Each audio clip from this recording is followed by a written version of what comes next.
Good evening all of you. कैसे हैं आप सभी? वेलकम करती हूँ माधुरी आपका एमडी लो क्लासेस में। देखो, आज अपने सीपीसी का एक मेजर टॉपिक कवर करने वाले हैं, res sub judice and res judicata. देखो, ये जो दोनों टॉपिक्स हैं हमारे लिए वेरी इंपॉर्टेंट है। प्रीलिम्स का क्वेश्चन आता है, मेंस का बड़ा क्वेश्चन आता है और प्लस इंटरव्यू में भी हमसे पूछा जाता है। देखो, बहुत बार ये होता है कि जब हम प्रैक्टिकल देने जा रहे हैं तो हमसे क्या पूछता है कि इसका कंसेप्ट बताओ कि रेस जुडिकाटा क्या होता है और रेस सबजुडिस क्या होता है। तब स्टूडेंट्स उसको एक लाइन में नहीं डिफाइन कर पाते हैं। तो ध्यान से सुनना, बहुत इंपॉर्टेंट चीज बता रही हूँ। देखो, दो वर्ड हम पढ़ते हैं, एक पढ़ते हैं रेस सबजुडिस और एक हम पढ़ते हैं रेस जुडिकाटा। देखो, रेस सबजुडिस जो हम पढ़ते हैं वो हम पढ़ते हैं सेक्शन 10 में, ये पढ़ते हैं हम सेक्शन 10 में। और एक हम पढ़ते हैं रेस जुडिकाटा, रेस जुडिकाटा ये हम पढ़ते हैं सेक्शन 11 में। दोनों अलग अलग सेक्शन में डिफाइन किया है तो इट मींस दोनों का कंसेप्ट भी अलग अलग है। देखो, जब बात करूं मैं रेस सब जुडिस की, ये हमेशा पेंडिंग सूट्स पर एप्लीकेबल होते हैं। पेंडिंग सूट्स मतलब लंबित वाद पर एप्लीकेबल होता है। देखो, एक पार्टी क्या करती है, जैसे एग्जांपल से बताती हूँ, एक्स और वाई दो पर्सन है।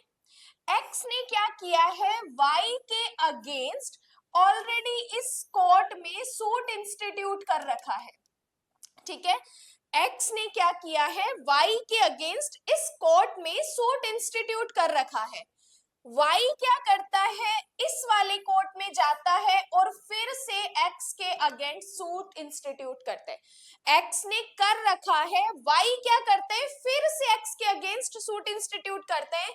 तो यहाँ पे ये वाला सूट जो होगा ना, ये इंस्टीट्यूट तो हो जाएगा, मतलब संस्थित तो हो जाएगा, लेकिन इसकी ट्रायल, इसकी आगे प्रोसीजर रोक दी जाएगी। ये एक बार के लिए स्टॉप हो जाएगा, क्योंकि एक्स आके इस कोर्ट को बताएगा कि सर, मेरा ऑलरेडी एक सूट पेंडिंग चल रहा है इस वाले कोर्ट में।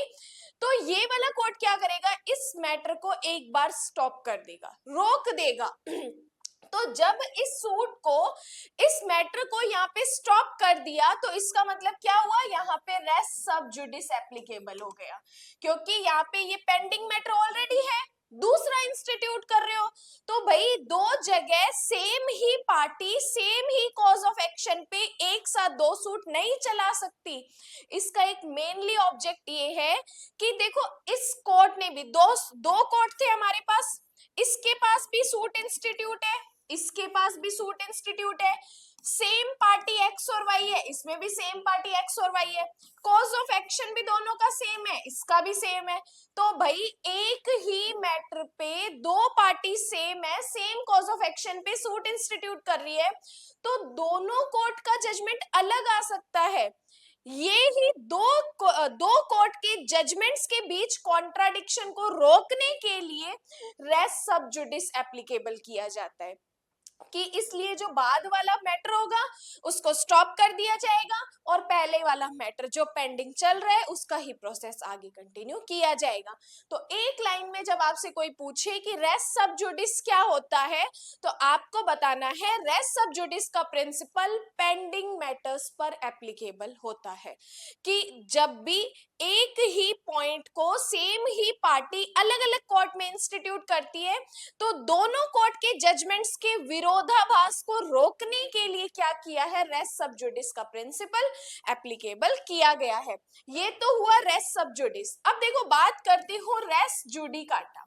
रेस जुडिकाटा जिसे अपने हिंदी में बोलते हैं प्रांग न्याय, प्रांग न्याय भी बोल सकते हैं, प्राण न्याय भी बोल सकते हैं। देखो, ये प्रांग न्याय क्या होता है कि जो सूट एक मैटर था, ये सूट ऑलरेडी डिसाइड हो चुका है, ये सूट ऑलरेडी डिसाइड हो चुका है, एक्स और वाई इसमें दो पार्टी है। जब एक बार कोई मैटर सेम पार्टीज के बीच सेम कॉज ऑफ एक्शन पे डिसाइड हो चुका है, देन आप उसी कॉज ऑफ एक्शन को लेके वही पार्टीज दूसरा सूट इंस्टीट्यूट नहीं कर सकते। कि यहाँ पे मान लो ये जो वाद था ये ऑलरेडी डिसाइड हो चुका है, अब वापस से क्या किया जा रहा है, सेम कॉज ऑफ एक्शन पे सेम पार्टीज क्या कर रही है, सूट इंस्टीट्यूट कर रही है। तो यहाँ पे ये सूट ही इंस्टीट्यूट नहीं होगा, यहाँ पे क्या लग जाएगा, रेस जुडिकाटा लग जाएगा। जबकि पहली वाली पॉइंट पे ये सूट इंस्टीट्यूट तो हो रहा था, लेकिन इसकी कार्यवाही, इसका आगे प्रोसीजर रोका जा रहा था।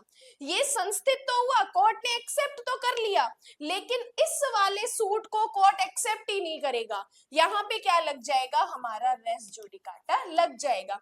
तो एक मेनली डिफरेंस ये होता है कि रेस सबजुडिस पेंडिंग मैटर्स पर एप्लीकेबल होते हैं, रेस जुडिकाटा डिसाइडेड मैटर पर एप्लीकेबल होता है। अब देखो यहाँ पे एक अपवाद और बता देती हूँ कि मान लो ये सूट जिस कोर्ट ने डिसाइड किया उसके पास तो ये वाला जुरिस्डिक्शन ही नहीं था, उसके पास तो ये वाला जुरिस्डिक्शन ही नहीं था, तो इस पॉइंट पे क्या किया जा सकता है, दूसरा सूट इंस्टीट्यूट किया जा सकता है। कहने का मतलब रेस जुडिकाटा के जनरल रूल्स भी है, रेस जुडिकाटा के कुछ अपवाद भी है, कुछ ऐसे अपवाद की स्थिति, एक्सेप्शंस के सर्कमस्टेंसेस, कि जहां पर रेस एक सूट डिसाइड हो चुका है उसके बाद भी सेम कॉज ऑफ एक्शन पे हम सूट इंस्टीट्यूट कर सकते हैं। तो ये होता है हमारा रेस जुडिकाटा, जो कि डिसाइडेड मैटर्स पर एप्लीकेबल होते हैं। दोनों ही हमारे प्रिंसिपल है, दोनों का ही मेंस में सेपरेट क्वेश्चन भी पूछा जा सकता है, दोनों को मिला के डिफरेंसेस भी पूछा जा सकता है, मार्क्स पे डिपेंड करेगा कि कितने मार्क्स का क्वेश्चन हमसे पूछा गया है। तो ये तो हुई कंसेप्ट की बात। अब हम डिस्कस करते हैं इन दोनों में डिफरेंसेस क्या है। देखो, विचाराधीन न्याय या रेस सबजुडिस, इंग्लिश में मैं बोल रही थी रेस सबजुडिस, हिंदी में इसको बोला जाता है विचाराधीन न्याय, जो कि हम कहाँ पढ़ते हैं, सीपीसी के सेक्शन 10 में पढ़ते हैं। प्रांग न्याय हम पढ़ते हैं सीपीसी के सेक्शन 11 में। ये जो हमारा कंसेप्ट चल रहा है सीपीसी का चल रहा है।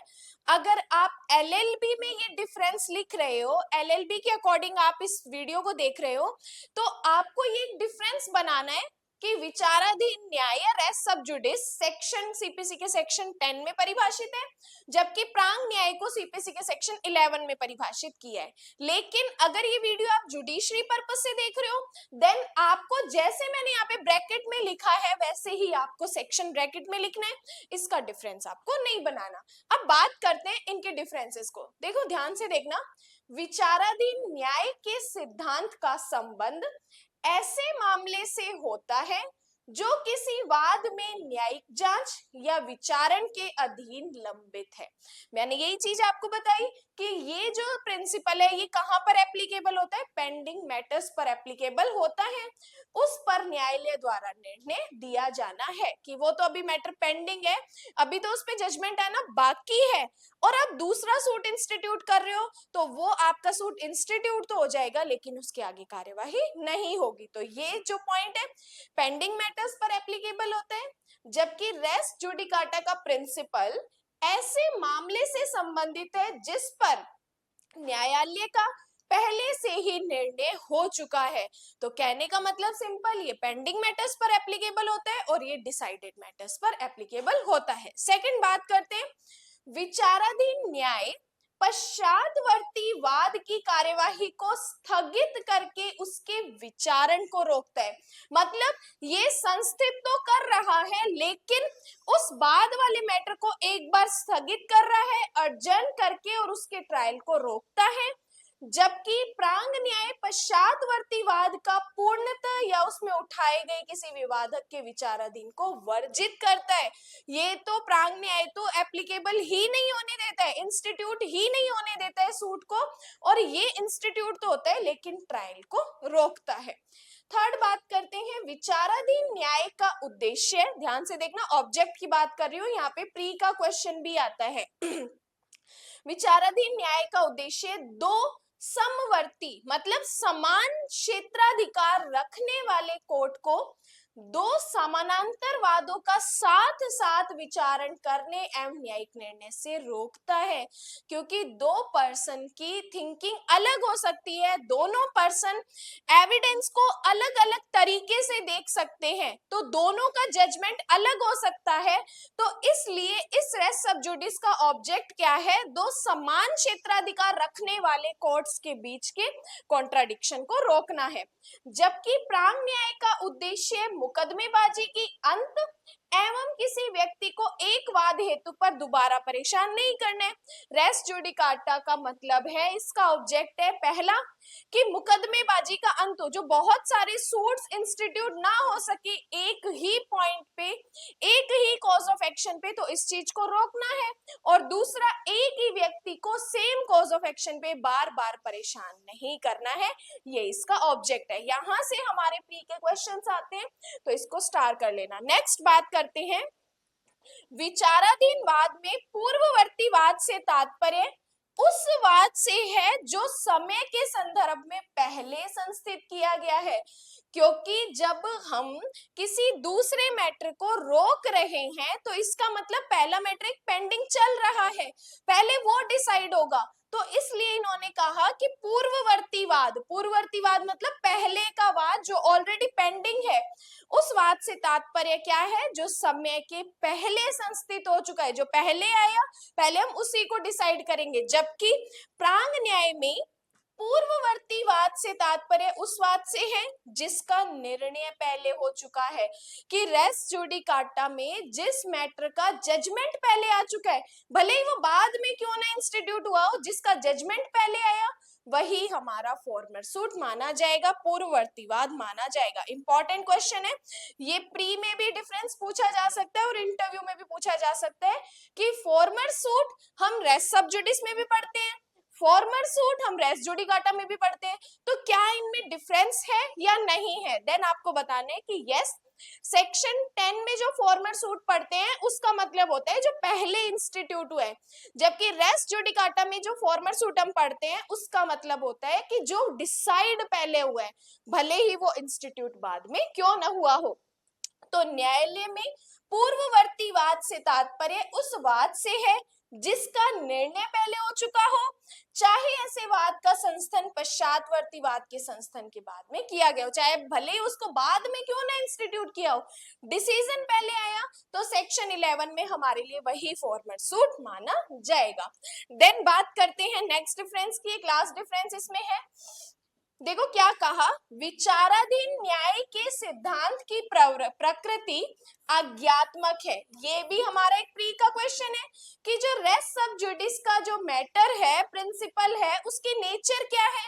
उसकी नेचर है अज्ञात्मक या मैंडेटरी, लेकिन फिर भी इसका उल्लंघन कर दिया जाता है तो इसे मात्र प्रक्रियात्मक दोष मानते हैं तथा निर्णय के साथ ही दूसरा वाद प्रांग न्याय के सिद्धांत के आधार पर रोक दिया जाता है। तो यहाँ पर दूसरे वाले जो सूट है, जो इंस्टीट्यूट हुआ है, उसको रोका जाता है और यहाँ पे आपको इसकी नेचर बतानी है कि इसकी नेचर अज्ञापक नेचर मानी जाती है।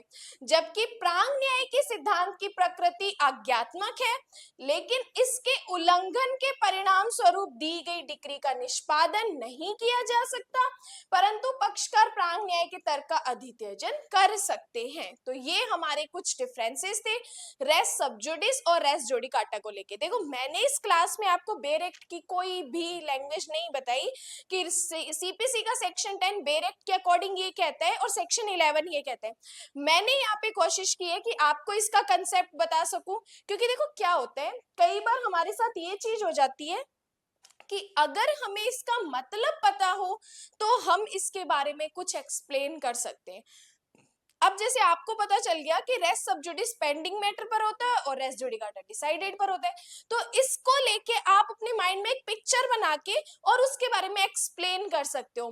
इसलिए ही कहा जाता है लॉ में कंसेप्ट देन बेरेक्ट की लैंग्वेज याद करना जरूरी है। पहले आप कंसेप्ट समझ लो, आपके माइंड में एक पिक्चर बन जाती है कि रेस सब्जुडिस का ये मतलब है। अब उस माइंडसेट के अकॉर्डिंग आप बेरेक्ट पढ़ोगे, देन ये आपको बेरेक्ट की लैंग्वेज समझ आ जाएगी। तो ये वीडियो जो रेस सब्जुडिस और रेस जुडिकाटा के बारे में हमने पढ़ी है, ये इसका आपको कैसी लगी ये वीडियो? इसके बाद सीपीसी में नेक्स्ट आप किस डिफरेंस पे पॉइंट चाहते हैं, देन आप मुझे मैसेज कर सकते हैं। बाकी आज के लिए धन्यवाद।